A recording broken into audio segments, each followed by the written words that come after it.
In January 2018, the first episode of this series was released, a series where a professor in theology and I would analyze every passage in the Bible that people use to try to argue against homosexuality to show that the Bible is not against homosexuality. There are some things that I would like to add though, because some of my arguments would fall if it could be shown that marriage is only between a man and a woman, so I promised to talk about that. And so I did some research and I found loads of arguments allegedly talking about marriage. I had though already debunked the homonegative interpretation of many of these passages, and some passages that I had not already debunked were rather talking about how to act when already in a marriage.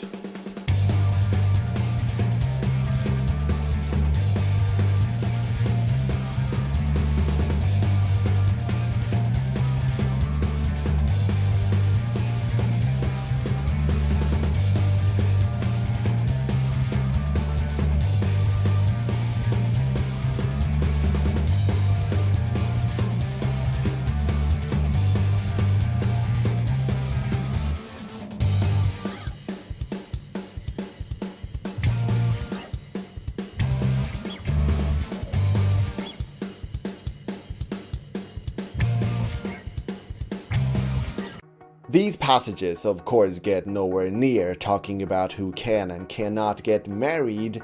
However, some could still argue that nowhere are they talking about a husband and a husband or a wife and a wife. And in that case, I would refer you to the argument already made here that the Declaration of Independence only talk about men being created equal, but no one in their right mind would try to argue that equality for women is unconstitutional.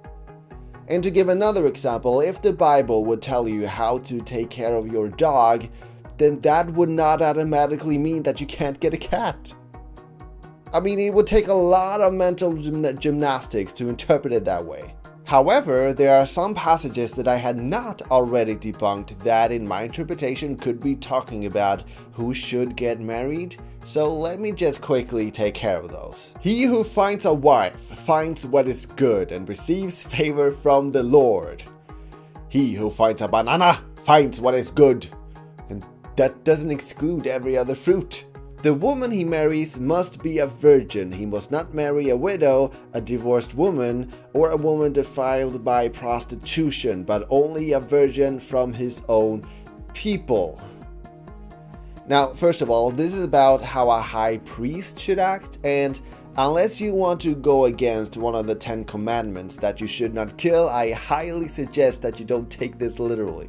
Haven't you read, he replied, that at the beginning the Creator made them male and female? Neither was man created for woman, but woman for man. Yeah, as a helper to take care of a garden. I know I've already been through this passage, but I wanted to talk about it again anyway, because it baffles me so much that people still use this argument like God made man and woman and therefore it's a part of his divine plan for them to be together. I mean, if you actually look at the Bible, you get a completely different story. God literally made every animal on the planet before coming up with a woman for Adam. So God was just throwing things at the wall to see what stuck, to see what Adam liked. And I mean, it would seem to me like if God purposefully made Adam to like women, then he would have presented the woman first thing. Marry and have sons and daughters. Find wives for your sons and give your daughters in marriage. Now, we also know that it is okay to live a celibate life. And that means that this is not the full story. There are exceptions, and so then I refer you to the episode where I discuss who is included as exceptions. Now, the point of this whole series has actually not been that I know what interpretation is correct, because the reality is that we don't know what the Bible says about homosexuality. And right now, many of you might go like, of course we know. Just look at the Bible. Look at what it says here. It obviously says whatever I believe. And I hear you. But whatever side you're on, the truth is that the other side is just as convinced as you are that they are right. And they can also point to various passages in the Bible and go, look, it obviously says that. And they can also refer to experts and research to try proving their point, but the reality is that there is no way to prove which of you is right. I mean, the whole religion is based on belief. The existence of God himself is not falsifiable, and therefore neither is it provable. And in situations like that, I think that people would do well to remember this before they rob people of love.